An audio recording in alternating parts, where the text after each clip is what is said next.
I'm Amy Moore, and this is my persuasion speech. And my audience is Andrea, Rex, Tyler, and Trent. Today I'm going to talk to you about the solution between pro-life and pro-choice people. I'm not here to persuade you to be either pro-life or to be pro-choice, but a possible solution that doesn't create any violence, and it would also speak for the unborn child. First, I'd like to give you a testimony about a young lady that was 16 years old and was pregnant. Her and her boyfriend had made an appointment at the abortion clinic. They went to the abortion clinic, and she was treated, in her words, as a cattle in the chute. There was no counseling given to her except some pamphlets to read before she went in while she was waiting for the doctor to have the procedure done. She was never given any precautions or risks that were going to happen if she would have an abortion. She was just talked to about the bleeding that would happen after, what could happen during the surgery.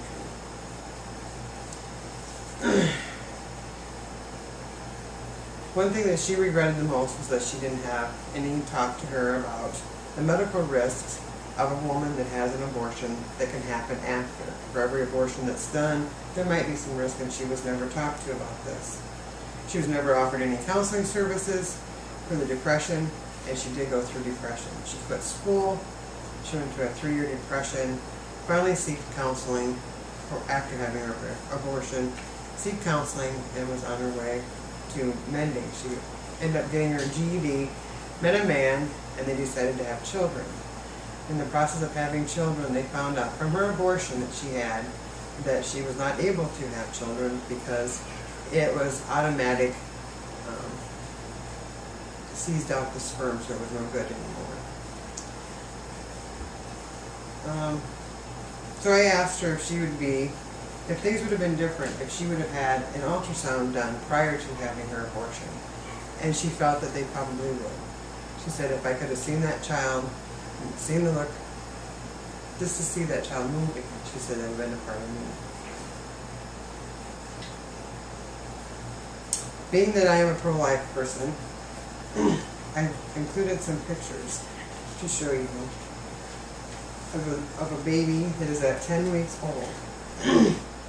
At 10 weeks old, the heart is beating, the intestines are working, they are kicking, even have actually seen some of them have been sucking their thumbs and or fingers, and when startled, they do jump. That's at 10 weeks old. Another picture that I have is of an 11-week-old embryo, as they call it. Every internal organ is formed and is functioning at this time. And on this picture, this is a 12-week embryo. This is a 3D image of an ultrasound.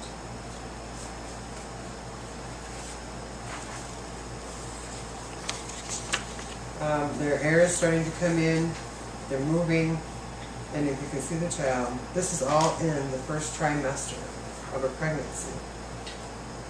Now I need to show you the aborted baby at 10 weeks.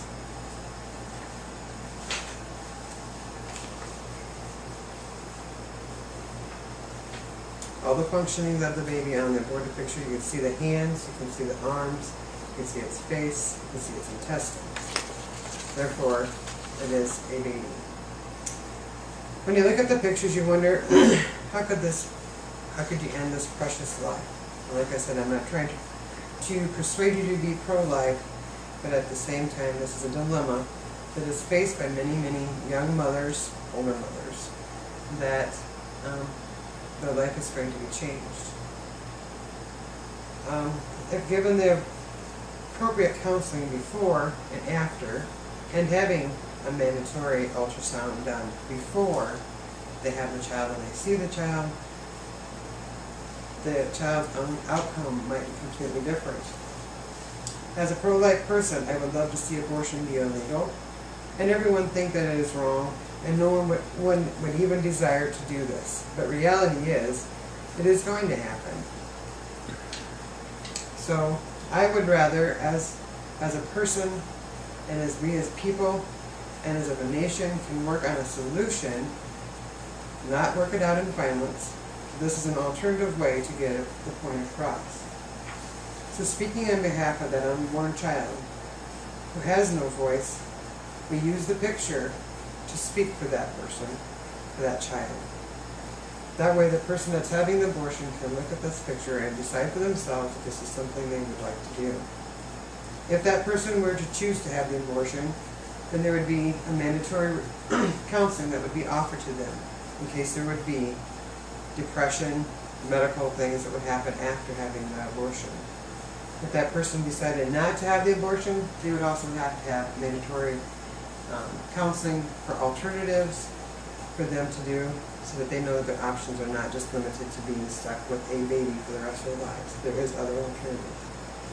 The future of the unborn child is in our hands.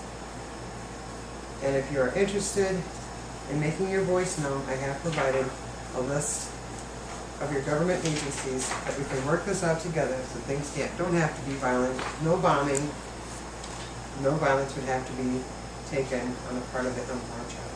Thank you.